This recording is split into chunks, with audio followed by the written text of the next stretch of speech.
The wounded stranger told her to run. Instead, she knelt beside him. The first snowfall of winter had already blanketed the northern forest when Alara Whitemore heard the howl. It wasn't the triumphant cry of a wolf claiming territory. It wasn't the call of a hunting pack. It was raw, broken, a sound filled with pain. The villagers had already barred their doors against the coming storm. No one wandered beneath the pines after sunset. Alara tightened her wool cloak and walked toward the sound. The forest grew quieter with every step. Snow muffled her footsteps. The wind carried the scent of pine and fresh blood. She rounded a fallen cedar tree, then stopped. A man lay half-buried beneath broken branches, his dark cloak torn nearly to pieces. A deep blade wound, cut across his side. Blood stained the white snow beneath him. For a brief moment, silver-gray eyes met hers. His breathing was ragged. Behind those eyes, she sensed another struggle. His wolf. It tried to rise to defend him, only to collapse under exhaustion. The stranger forced himself onto one elbow. "You shouldn't be here." His voice was rough. "You need help. I need you to leave." She ignored him and knelt beside the wound. He grabbed her wrist with surprising strength. "If they find you with me, they'll kill you too." Alara calmly pulled free. "Then we'll make sure they don't find us." Without another word, she tore the hem from her cloak. She pressed the cloth against his wound. The stranger winced, but didn't protest again. Snow began falling harder. Within minutes, it covered the blood-stained ground. Alara looked toward the darkening forest. An abandoned hunter's cabin stood less than a mile away. It was their only chance. She slipped one of his arms across her shoulders. "Can you walk?" "Barely." "Then barely is enough." Step by painful step, they crossed the forest together. Several times his knees buckled. Several times she caught him before he fell. By the time the weathered cabin appeared through the trees, both of them were trembling from cold. Inside, Alara built a fire. She cleaned his wound with boiled water and crushed winter herbs. He watched her quietly. "You don't even know my name." She smiled faintly, while wrapping a fresh bandage around his side. "I don't need to." He studied her face, as if trying to understand something beyond her words. Outside, wolves howled somewhere deep within the mountains. Neither of them noticed the faint trail of footprints disappearing into the snow behind them. Someone had seen them enter the cabin, and somewhere beyond the forest, men were still searching for the wounded stranger. Alara believed she had rescued an ordinary traveler. She had no idea she had just saved the life of the Alpha King. The storm trapped them inside the hunter's cabin for nearly 2 weeks. Each morning, Alara woke before sunrise. She checked the stranger's fever, changed the bandages across his side, then disappeared into the forest, carrying a woven basket. She always returned, sometimes with rabbits, sometimes with trout from the frozen stream. Other days, she gathered pine needles, mushrooms hidden beneath the snow, and herbs only someone raised in the forest knew how to find. The stranger watched everything in quiet disbelief. "You live alone?" he asked one evening. Alara stirred a pot of venison stew over the fire. "My cottage is on the edge of the village, but I've always preferred the forest. It doesn't ask questions." He smiled faintly. "Neither do you." She looked at him. "Should I?" He shook his head. "No." For the first time since waking in the cabin, silence felt comfortable instead of cautious. By the 7th day, he could walk without leaning on the wall. By the 10th, he insisted on helping split firewood. Alara caught him after he nearly reopened his wound. "You'll heal slower if you're stubborn." "I've been told that before. I believe it." He laughed quietly. It was the first genuine laugh she had heard from him.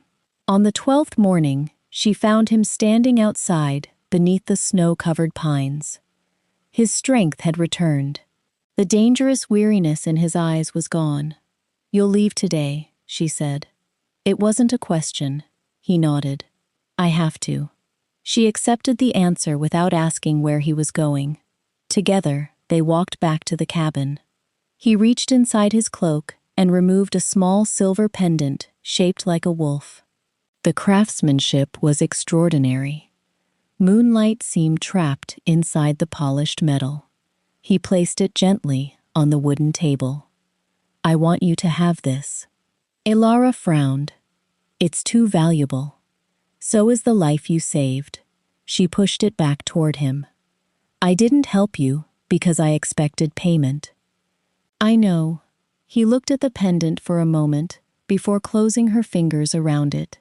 "Then keep it anyway." She studied the silver wolf. "Why?" His voice softened. "So that if fate ever lets us meet again, I'll know how to find the woman who reminded me kindness still exists." Elara smiled. "I think fate has more important things to worry about." "Perhaps." He stepped toward the doorway. Snow drifted gently through the trees.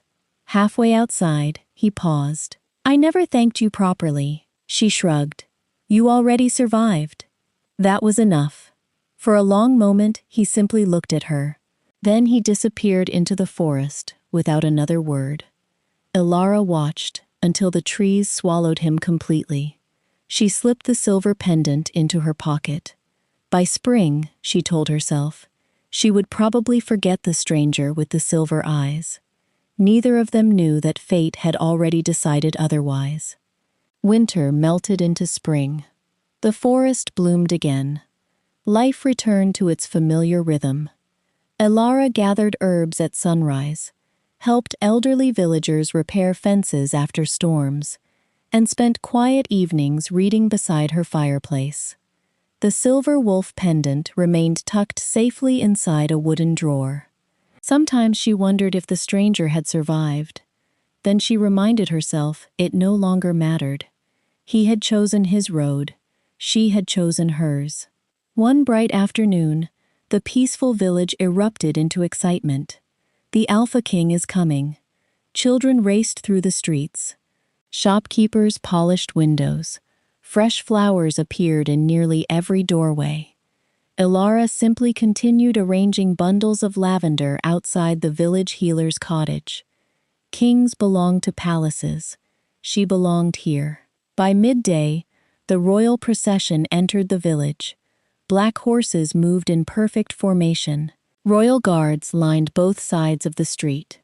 Behind them rode ministers, generals, and advisors. At the center sat the Alpha King. His silver cloak shimmered beneath the spring sunlight. The crowd bowed deeply.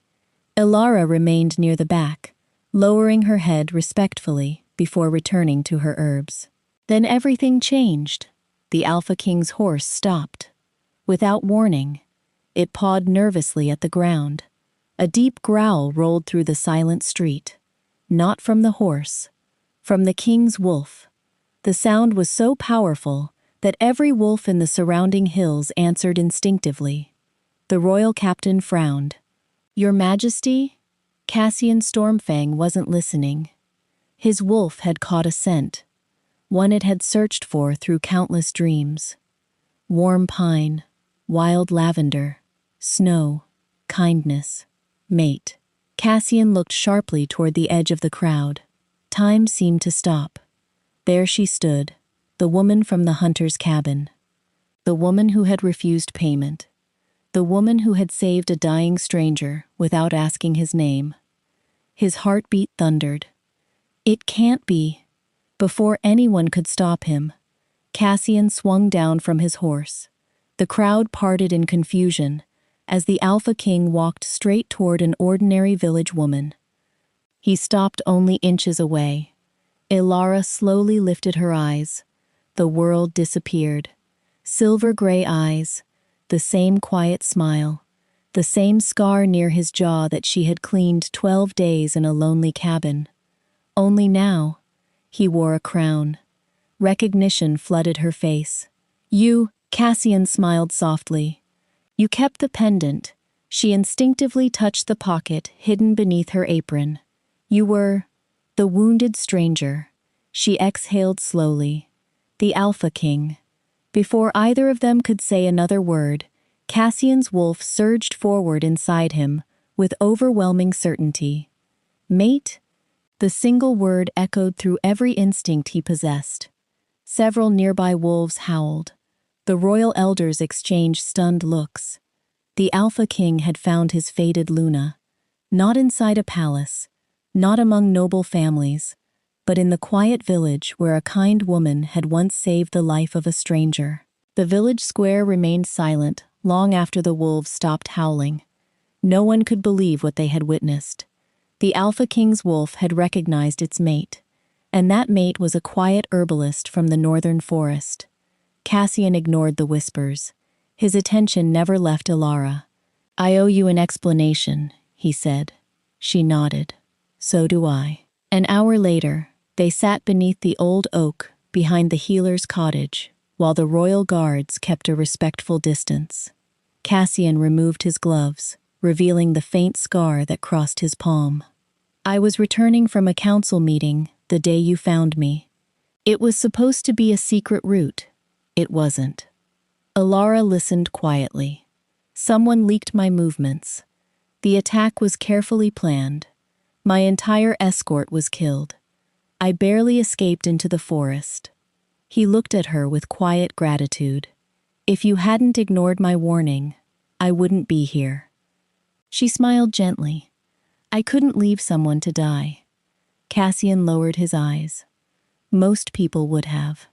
A messenger hurried across the field before stopping several paces away. Your Majesty. Cassian accepted a sealed document. His expression darkened as he read. What is it? Ilara asked. He handed her the letter. Several supply wagons had been attacked along the eastern road. The royal seal had been forged. Military patrols had been redirected by false orders. The conspiracy hadn't ended. It had only gone quiet. Cassian folded the parchment. I thought we destroyed them months ago. Apparently not. That evening, Ilara agreed to travel to the capital. Not because she wanted palace life, but because she needed answers. The journey south began at sunrise.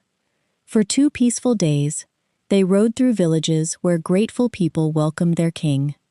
On the 3rd evening, they stopped beside a river to rest. As the guards prepared camp, Ilara wandered toward the water.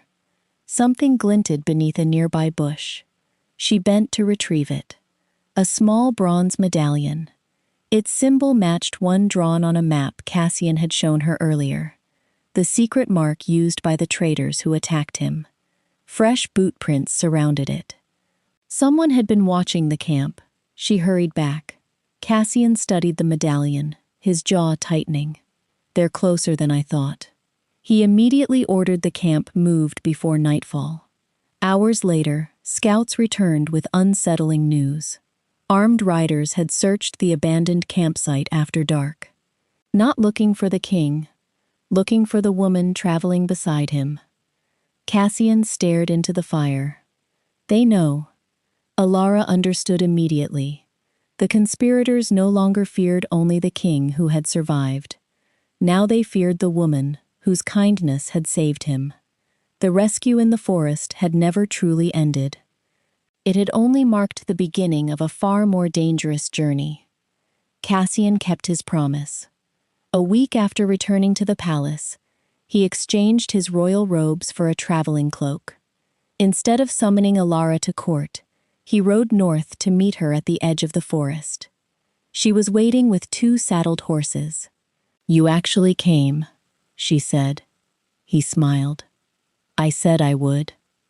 For the next several months, the king was seen less often in grand banquet halls, and more often on muddy village roads.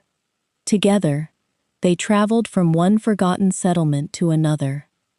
They delivered medicine to mountain families trapped by landslides, helped rebuild cabins damaged by spring storms, carried sacks of grain to elderly couples who could no longer tend their farms. The people were stunned. The Alpha King never announced his arrival. He simply asked, "What needs fixing?" One rainy afternoon, they heard frightened barking deep in the forest. Alara hurried toward the sound. An enormous gray wolf lay trapped beneath a hunter's cruel iron snare. The frightened animal snarled as they approached. Cassian instinctively drew his sword. Alara gently touched his arm. Not this time. She slowly knelt several feet away. "It's frightened, not angry."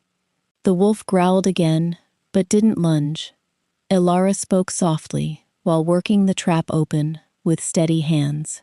Minutes later, the iron jaws sprang apart. The wolf stumbled free. Instead of running immediately, it turned back. It walked cautiously toward Cassian. The king held perfectly still. The wolf sniffed his hand, then licked his fingers once, before disappearing into the trees. Cassian let out a quiet laugh. "I've faced armies, but that terrified me." Alara smiled. "You reached for your sword because you thought strength meant fighting." He looked toward the forest, where the wolf had vanished. "And now?" She picked up the broken trap. "Sometimes strength means giving something the chance not to fear you." Her words stayed with him. Weeks later, the royal council noticed subtle changes. Cassian spent more time visiting villages than hosting lavish feasts. He expanded funding for healers instead of palace renovations. He listened before giving orders. When people praised his wisdom, he always answered the same way. "I had an excellent teacher." One evening, after delivering supplies to a remote mountain village, Cassian and Alara sat outside, watching the sunset paint the forest gold. "You've changed," she said. He smiled thoughtfully. "No, I think I remembered who I wanted to be before I became king." She looked at him for a long moment. Then, for the first time since fate had reunited them, she reached for his hand. Neither of them noticed the old hunter's cabin, standing quietly among the trees nearby. Soon, it would become the place where they chose forever. 1 year after the day Alara found a dying stranger beneath the pines, Cassian made a decision that shocked the entire kingdom. There will be no mating ceremony in the palace. The royal council stared at him in disbelief. "But Your Majesty," one elder protested, "every Alpha King has been mated beneath the moon hall." Cassian smiled. "Then let history remember the first one who wasn't." 3 days later, nobles, guards, village elders, and ordinary families followed a winding forest path into the northern woods. Waiting among the towering pines stood the old hunter's cabin. Only it wasn't abandoned anymore. The broken roof had been replaced. Wildflowers bloomed around the porch. Fresh cedar beams framed the doorway. Children from nearby villages had woven flower garlands along the fence. The place where death had almost claimed a king had become a place overflowing with life. Alara stopped in the middle of the clearing. "You rebuilt it." Cassian looked at her with quiet affection. "It deserved another chance." "So did I." Her eyes shimmered. Around them, birds sang from the branches, while a cool breeze carried the scent of pine and wildflowers. There were no marble pillars, no jeweled throne, only the forest that had brought them together. Cassian reached into his cloak. He withdrew the silver wolf pendant she had returned to him after accepting his invitation to the palace. "I carried this after I left the cabin," he said softly. "Not because it reminded me that someone saved my life." He stepped closer. "But because it reminded me of the kind of person I wanted to become." He gently placed the pendant in her hands. "You saw a wounded stranger. You didn't ask who I was. You didn't ask what reward you might receive. You simply chose kindness." His voice grew quieter. "Then you taught a king that mercy is stronger than fear." Slowly, he lowered himself onto one knee. not because royal tradition required it, because gratitude did. Elara Whitemore. He looked into her eyes. Will you walk beside me? Tears glistened on her lashes. She slipped the silver pendant over both of their joined hands, then smiled. I already have. Before anyone could applaud, a long, powerful howl echoed through the forest. Then another, and another. Dozens became hundreds. Wolves hidden throughout the mountains lifted their voices together. The sound rolled across the valley like an ancient blessing. The villagers smiled through tears. Even the stern royal elders bowed their heads in reverence. No palace ceremony could have felt more sacred than this. Beneath the towering pines, where a frightened young woman had once chosen compassion over fear, a king and the woman he loved chose each other, not because fate demanded it, but because kindness had already bound their hearts long before destiny spoke. Peace lasted only a few weeks. Then the conspirators struck again. A messenger arrived at dawn, his horse lathered with sweat. Your Majesty! He dropped to one knee. We've uncovered the traitors' final gathering. Cassian stood from the council table. Where? The Eastern Fortress. The same abandoned stronghold where the ambush against the king had been planned a year earlier. This time, Cassian didn't ride out driven by vengeance. He rode to make certain no family would endure what nearly happened to his own. By sunset, the royal guard had surrounded the fortress. Inside waited the remaining conspirators, corrupt nobles, hired mercenaries, and the former royal advisor who had sold the king's root for gold. Their leader laughed when Cassian entered. You survived once. You won't survive forever. Cassian calmly drew his sword. I don't need forever. I only need today. The battle was swift. Years of planning collapsed in a single night. The conspirators had expected a reckless king, blinded by anger. Instead, they faced a ruler who fought with patience, discipline, and loyal people standing beside him. Before dawn, the fortress gates opened. The traitors emerged in chains. Word spread quickly across the kingdom. For the first time in generations, every noble responsible for betrayal stood publicly accountable before the royal council. Their titles were stripped away, their estates seized, their wealth redistributed. Cassian signed the final decree himself.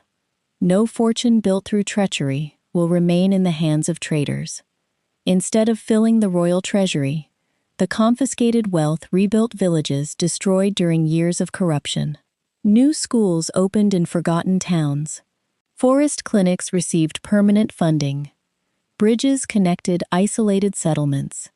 Elara visited many of them herself. Wherever she traveled, people welcomed her, not because she wore the Luna's mantle, but because they remembered the woman who never believed kindness belonged only to palaces. One evening, months after peace returned, Cassian stood on the palace balcony overlooking the capital. It finally feels different, he said. Elara joined him. Why? Because the kingdom isn't afraid anymore. She slipped her hand into his. It never needed a perfect king. He looked at her. It only needed one willing to learn. Below them, lanterns illuminated streets filled with music and laughter. Children played without fear. Travelers crossed the kingdom safely.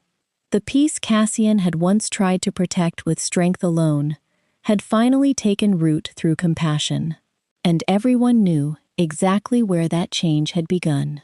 In a lonely cabin beneath snow-covered pines, where one ordinary woman chose to save a wounded stranger. 5 years later, the old hunter's cabin still stood beneath the towering pines. But it was no longer abandoned. Smoke curled from its stone chimney.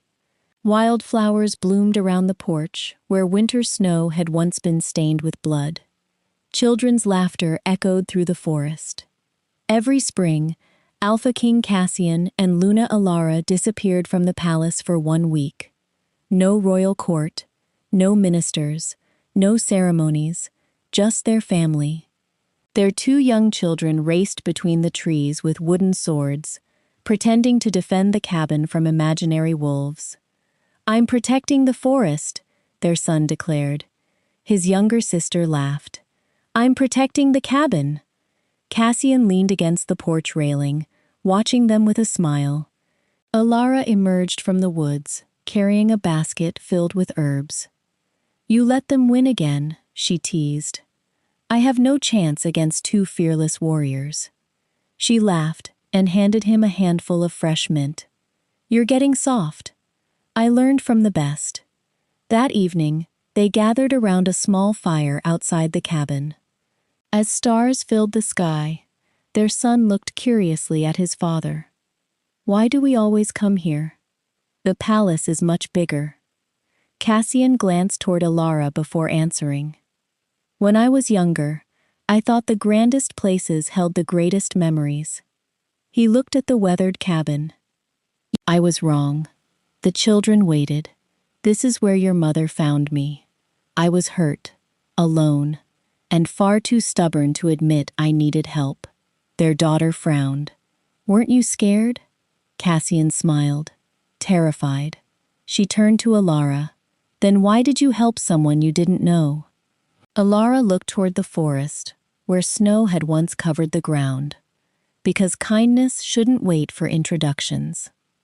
The children fell quiet, thinking about her answer. Cassian reached for her hand. "The kingdom says my wolf recognized its mate in a crowded village." He smiled warmly, "But my heart recognized her long before that. It recognized the woman who saw a wounded stranger and chose compassion before she knew his name." As darkness settled over the forest, wolves began howling somewhere beyond the pines. The sound was peaceful now, a song instead of a warning. The kingdom remembered the day the Alpha King's wolf found its mate. History remembered the queen who transformed a kingdom through quiet acts of kindness. But their children remembered something even simpler, that before she wore a crown, before she became their Luna, their mother had knelt in the snow beside a bleeding stranger and refused to walk away. One choice changed a single life. That life changed a kingdom. And every spring, beneath the same towering pines, the family returned to the little cabin where love had begun, not with destiny, but with kindness.